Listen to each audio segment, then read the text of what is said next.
Hey guys, comic universe में आप सबका स्वागत है। और आज मैं लाया हूँ हाउस ऑफ एक्स का एपिसोड 2। दोस्तों, ये सीरीज में हम सारी कहानी मोयरा मैकटैगेट के पॉइंट ऑफ व्यू से देखेंगे कि उसने क्या क्या एक्सपीरियंस किया है। तो गाइस, वीडियो पूरी देख लेना और अगर पसंद आए तो इसे जरूर लाइक करना और चैनल पे नए हो तो इसे सब्सक्राइब भी कर देना। तो बिना ज्यादा टाइम वेस्ट किए लेट्स बिगिन।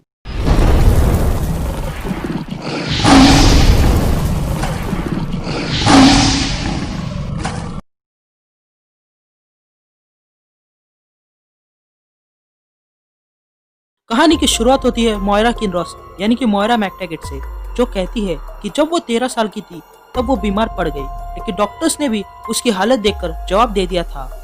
लेकिन अगले ही दिन मोयरा एकदम से चुस्त दुरुस्त थी, मानो जैसे कि उसके साथ कोई चमत्कार हुआ हो। और फिर सालों बीत गए, उसकी शादी हो गई, वो एक स्कूल टीचर बन गई और फिर 3 बच्चों की माँ। फिर मोयरा जब 74 साल की थी तब उसकी मौत हुई। लेकिन कहानी यही खत्म नहीं होती। मोयरा ने दूसरा जन्म ले लिया, लेकिन इस बार उसे माँ के पेट में ही पिछले जन्म की बातें याद थी।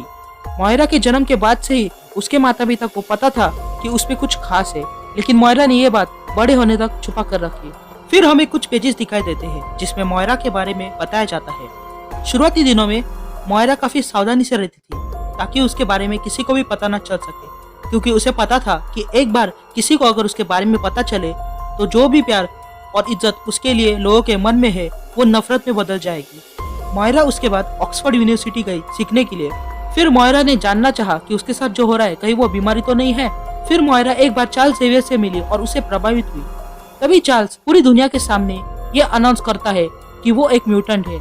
ये देखकर मोयरा भी खुद को म्यूटेंट समझ लेती है। तुरंत चार्ल्स से मिलने के लिए अमेरिका निकलती है, लेकिन दुर्भाग्यवश जिस प्लेन में मोयरा जा रही थी वो प्लेन क्रैश हो जाता है और मोयरा की मौत हो जाती है। मोयरा के तीसरे जन्म में वो तय करती है वो उसकी लाइफ साइंस को दे देगी और इसीलिए वो म्यूटेंट्स को ठीक करने के लिए एक दवाई बनाने लगती है। लेकिन म्यूटेंट्स ऑफ ब्रदरहुड इविल ने उस लैब में हमला किया और सारे साइंटिस्ट को खत्म कर दिया सिवाय मोयरा के। ब्रदरहुड ऑफ इविल की लीडर डेस्टिनी ने जान लिया कि मोयरा भी एक म्यूटेंट है और उसे धमकी देने लगी कि वो म्यूटेंट्स के खिलाफ कभी नहीं जा सकती।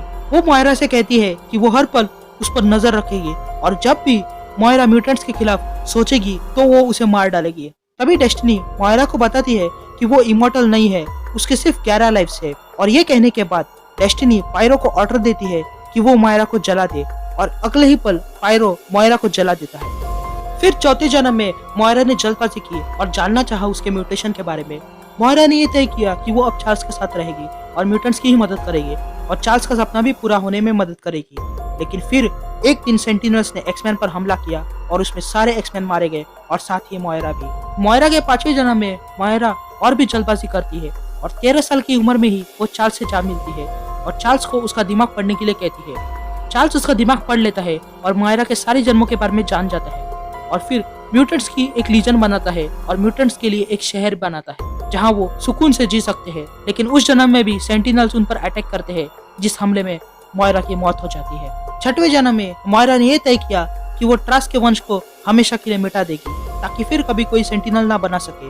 लेकिन इसी बीच वो जान जाती है कि ट्रास्क हो या ना हो, सेंटिनल्स का जन्म तो होगा ही। और फिर सेंटिनल्स के साथ लड़ाई में मोयरा की मौत हो जाती है। फिर 8वें जन्म में मोयरा ने यह तय किया कि वो चार्ल्स से मिलने की बजाय वो मैग्नेटो से मिलेगी और वो मैग्नेटो से जा मिलती है।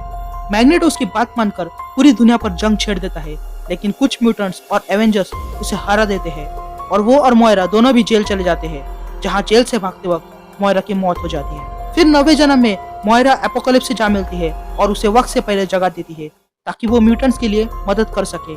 लेकिन जागने के बाद एपोकलिप्स और उसके 4 घुड़सवार इंसानों पर हमला कर देते हैं और सेंटिनल्स पर भी, जिस टक्कर में मोयरा की फिर से मौत हो जाती है। अपने 10वें जन्म में मोयरा चार्ल्स से मिलने आती है जो बेंच पर बैठा था और चार्ल्स को उसका दिमाग पढ़ने के लिए कहती है।